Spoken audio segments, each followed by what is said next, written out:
Atëherë, shumë të dashur dhe shumë të nderuar, stafi I ISTL-s, mësuesit, asistentët, studentët, po ashtu edhe gjithë të pranishëm.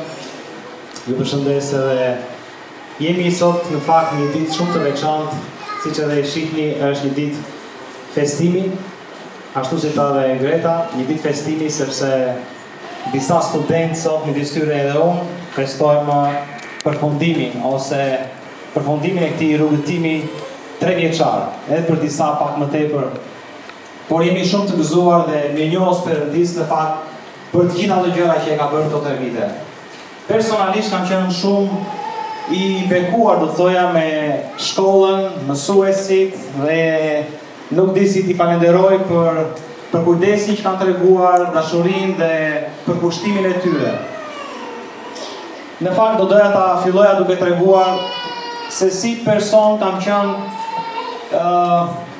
shumë mbas mësimeve teologjike dhe kërkoja patjetër të bëja një shkollë.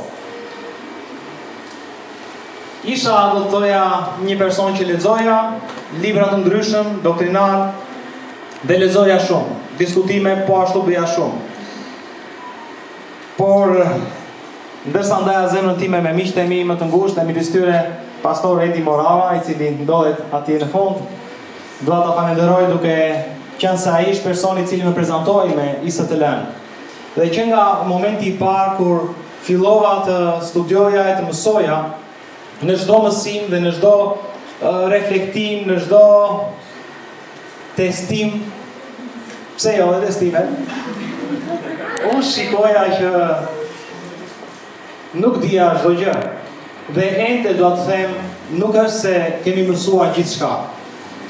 Sepse në fakt, fjala e Perëndis është një fjalë gjallë që nuk ndalon, është një fjalë që është si një burim që gjithmonë ngufon në jetë përjetshme, dhe ne si nxënësa të Jezu Krishtit gjithmonë do të jemi duke u rritur me fjalën e Zotit dhe gjithmonë duhet vazhdojmë të studiojmë fjalën e Perëndis edhe më thellë akoma. Por ndërsa studioja, unë kuptoja se ne nuk kemi nevojë vetëm thjesht të mbushim mendjen me mësime dhe me doktrina të ndryshme apo me teologji të ndryshme. Në fakt ISTL-ja prandaj është e veçantë sepse nuk është kështu. Nuk na mbushi mendjen vetëm me informacion, por do të thoya na mbushi zemrën plot me besim dhe me dashuri për të dashur Zotin, për të dashur familjen, për të dashur komunitetin ku ne jetojmë dhe për të shërbyer njerëzve të cilët Zoti na ka besuar. Në fakt, ndërsa studioja, ndërsa mësoja dhe vitet kalonin, arrita të kuptoj që çdo shërbëtor I Zotit duhet në fakt të studiojë, duhet të kërkojë më tepër nga Perëndia. Dhe duke qenë se eksperienca ime është këtu në ISTL, do t'ja u sugjeroja çdo shërbëtorit të Zotit që të studionte pranë kësaj shkolle, duke qenë se t'i jep mundësinë të aftëson për të bërë shërbesën në mënyrë sa më të plotë. Sfidat që kam kaluar si pastor I ri, do të thoja. Isha vetëm një vit si pastor kur fillova të studioja në ISTL. Dhe me thënë drejtën nuk e dija çfarë më priste përpara. Zakonisht pastorët e rinj e dinë se çdo gjë do të jetë shumë mirë. Mirë, po gjatë rrugës kuptova që kemi shumë sfida të ndryshme. Gjatë rrugës u përballa me betejë, me sulme, me provokime, me gjëra më të ndryshme. Dhe po të mos ishte për shkak të ISTL-s, për shkak të mësimeve dhe përgatitjes që ne morëm atje, unë jam I sigurt që do të kishin ndoshta unë do të kisha dështuar.